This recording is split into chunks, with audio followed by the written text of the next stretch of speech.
6 months since launch. And what is the current verdict on Stadia since then? Is it a masterpiece knocking it out of the park with all of its critics just being a bunch of cloud-hating outragers?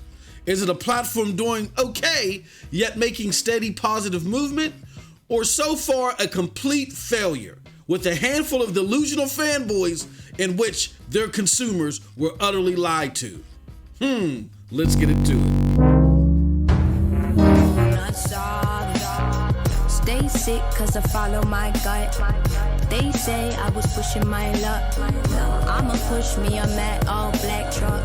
Or I'm not sorry. What's up, people? What's up, people? What is up, people?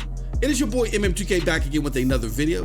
Do me a huge favor before we get into this one. Hit that like button, hit that subscribe button, rock those bells for notifications, please, so you know when your boy's dropping these doses. I appreciate all of y'all straight up because y'all know the deal, y'all know the reason, and y'all know the slogan. I am not too proud to ask. Let's get into it. All right, so two things inspired this video. First and foremost, I will be doing a sit down with a fantastic group of people who will remain nameless at the moment because I don't think they made an official announcement yet. But we're going to go over this in totality. So this is just a snippet of some of the things that I'm going to be sharing there. But in addition to that, I had a comment in my comment section that even though I humongously appreciate you guys, giving your opinions and laying them out there, and even when there's discourse, us going back and forth, I appreciate that because that shows the public that we are not a bunch of high-minded, drones that just latched on to Google Stadia because it was the closest thing to us, whatever, you know what I'm saying? Or we played eeny, meeny, miny, mo, and that's the thing we want to roll with next gen. It shows we're not that. It shows that we do have diversity of thought within the community, and it allows that interaction to stifle a lot of the hive-minded, conveyor belt talk that they try to slap on this community that comes from a lot of the clickbait artists out there. That being said, really this applies to whether you're being heavily optimistic about the platform or if you're feeling down and disappointed.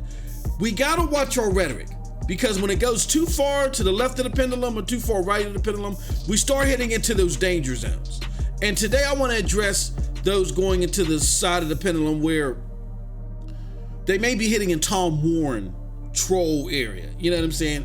Where they're disappointed with the product, they're disillusioned with the future, and that's fine, but they are then making claims that Google did stuff or persecute them on stuff that they've never done, that they're not guilty of. That's when you do stuff like that because to bolster your disappointment, you start heading into a danger zone. Okay, so what are those things that Google is being hammered upon, that they're being blamed on or blamed about, that they are not guilty of? It boils down to three major things. First and foremost, people believe that they said that all games would transmit at 4K 60. People believe that 4K and that 4K 60, that Google said that would always be native. And they also believe that Google said that these features will be available at launch. This is the common bibble babble and rhetoric that's being shared on the internet about Google. I confront it a lot of times, and it's one thing to deal with somebody that's just ignorant to the cause, that's just trying to follow their favorite YouTuber. But when we have people within the community that are echoing these sentiments, again, that's setting the unsuspecting gamer down a dangerous path. All right, so let's address all three of those. First and foremost, to the claim that Google said earlier on at the introduction of this product that all games would be 4K 60, that is a lie. That was within itself is a lie. They never said that all games would be 4K 60. Now, they did have some muffled and they had some communication that lacked transparency, particularly a tweet, which I'll show you guys later. But they never said that all games would transmit in 4K 60. And the reason why the people that are making this claim, that are in the know, that actually have the product, the reason why I'm not being light on you on this is because we got to be honest. The people that are early adopters of Stadia, that have the platform early on, at least that are founders or got it around that time, These are people that are more or less so tech enthusiasts. They're a little bit more technically inclined. You know what I'm saying? And they know that the promise of the tech, what it could possibly present, or they were looking forward to it. Some people were happy with it, some people weren't so. But because that is the ilk that the early adopters come from, then you guys know, along with me, and I'm of the least technically inclined here, I just do my damn homework. You know that unless somebody tells you that it's specificity, that every single game is going to emit in 4K 60, you are not to think that unilaterally. That is a fool's errand. Case in point, and we've already been here. We should have all learned from this. Case in point, when Phil Spencer, head of Xbox, said that the Xbox One X would be presenting uncompromised 4K, people erroneously thought that he was referring to every single game on the Xbox, that it would all be uncompromised 4K, aka native 4K. Come to find out, he was just talking about the extreme capability at the extreme level, how far it could go, not in every scenario, but in the most optimal scenario, what the platform would be able to omit in native 4K. Not that every single game would be 4K. So after all that was clarified, we then all learned, especially the tech enthusiasts, the people that know how tech runs just a little bit, just a smidgen of the hardcore gaming ilk, that if somebody doesn't specifically say that everything is going to run at XYZ, we are not to believe that unilaterally. We are not to get starry-eyed and say, oh, I think that, I'm not in the boardroom, but I think the business model is going to be this and I'm going to run with that. No, and shame on you. Shame on you for doing that. Don't deceive the unsuspecting gamer and calling something a lie when it isn't, because you got starry-eyed and twisted words into something that didn't exist. Secondly, they never said that all games would be native 4K. Now, in reference to the whole Phil Spencer thing, we already been here. Unless a company says that all games are going to run on native, that they're going to run native 4K and all games are going to run native, you are not to unilaterally believe that. Now, to this point, I can get where there was some confusion. The makers of Doom Eternal, Bethesda, came up on stage and said that Doom Eternal would be native 4K. People then ran with that and assumed that that was going to be across the board. That was wrong. It was wrong. Again, if the platform maker does not say that every single game will run at native 4K and simultaneously run at 60 frames per second, you are not to believe it off the bat. We've already been here. Now, again, to that point with Doom Eternal and Bethesda, the platform provider did have the developer come on stage. The developer said that. The developer was not being straightforward and honest, because when we got the product in our hands, it was not native 4K. Shame on the developer, and also shame on Stadia for not forcing transparency before another entity had to expose it. Again, that's all part of the stifled, messed up, and non-transparent messaging. But they, as in Google Stadia, did not lie. And again, if you're an early adopter to this platform, you should know better. Shame on you. Don't pin your lack of due diligence, your ignorance, on somebody else to make you look good, because what that does is that feeds the non-suspecting gamer a bunch of bibble babble and a bunch of lies within itself. Period. Lastly, they never said that all the feature sets would be available at launch. As a matter of fact,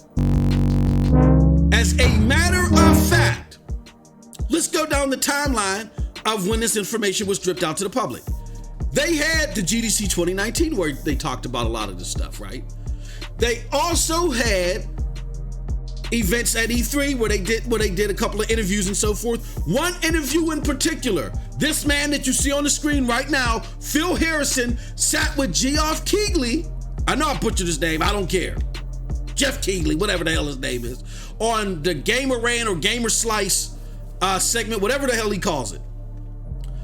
And Phil Harrison was specifically asked there, will all these features that you've been talking about at GDC, that you've been talking about during E3, will they be available at launch? And Phil Harrison responded and let them know that they wouldn't be available at launch, that they're going to roll these features out. That was in June, several months before the launch of the platform. And again, if you are an early adopter, you should be in the know, you should be watching E3, and especially if you're picking up Google Stadia, you should be knowledgeable of this interview. And if you're not, that makes it even worse. Shame on you! That has nothing to do with Stadia, because you, again, didn't do your due diligence. Now you want to pull the wool over the eyes of the unsuspecting gamer and say something happened that didn't happen because you weren't on top of your job. So, with all that being said, with me spitting all over my pop filter, I'm gonna have to bleach this damn thing. But with all that being said though, were there failures in communication? Absolutely so, yes. I'm not saying everything was perfect, no. Look at this. This is what caused a lot of confusion as well. My homie Trizzle Rector sent something to Phil Harrison in October before launch and said, hey, I just want to know, will all games on Stadia run at 4K 60? And Phil Harrison didn't give the most transparent response, but he didn't lie either. But here's what he said. He said, yes, all games at launch support 4K. We designed Stadia to enable 4K 60 with the appropriate TV and bandwidth. Now here's the real meat and potatoes of the response. We want all games to play 4K 60, but sometimes for artistic reason, a game is 4K 30. That tells it all right there. Sometimes we want games to play at 4K 60, but they don't, all right? So what does that mean? That means you gotta understand what you're going to feel and see when you're playing, opposed to the technology that in the transmittal. He's talking bibble babble about what the system's capabilities can do when it transmits. Trizzle Rector and the community were looking at what the games could play. What am I going to feel? I could care less if it transmits 4K 60. Am I gonna feel 4K 60 or am I going to feel 4K 30 in certain games? And he does tell you here that sometimes, for artistic reason, a game is going to play at 4K 30. The problem here is a lack of transparency in the response. But nowhere does he lie. He gives you adequate and accurate information on how the technology works. But the question, or the answer to the question, is what am I going to get in the feel of it is embedded within the answer. It's corporate doublespeak. And yes, shame on Phil for doing that, but he didn't lie. All right? And again, even after this, there were further clarifications where it was made more well known that all games would not operate in 4K 60, okay? But again, this is where we got to understand why we are in these situations. We are in these situations because people didn't do their homework. And here's what they did. They saw Google Stadia come on the scene. They had their own visions of what Google Stadia was going to be without going to Google themselves and asking them what the business model is. Remember the markups of Google Stadia that showed you a console? Remember that? They thought Google Stadia was going to be something that's pinged to a device, a specific device that could possibly be played elsewhere, but there would be a Google Stadia console. It would just be lighter and a little bit more dense because a lot of power would be in the cloud. That's what they thought. And they ran with that. And they also thought that Google was going to have some Game Pass elements to it at launch. They ran with that. The whole community ran with that without asking Google, what is your business model? And after several months of them running with this garbage and filling the unsuspecting gamer's head with a lot of bibble babble, when somebody finally did ask Google, what is your business model? All that was debunked. So instead of owning up to them not doing what? Their due diligence, they blame Google. Google lied, Google lied, Google lied. Now, I don't trust none of these puke pundits, none of the wrong yays, none of the mean cast dudes. I don't trust none of them as far as I can throw them. And they don't even have the system. So who cares what they got to say? But if you're somebody that has this ecosystem and you have this console and you're dwelling into this territory, you need to look yourself in the mirror and say, hey, is it just a point that I'm disappointed that I thought something was gonna come ahead?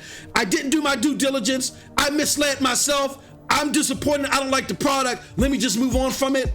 Should you do that instead of, again, confusing gamers, saying somebody's doing something that they didn't do, and sending them astray for all the wrong reasons? See, I don't mind dissenting comments.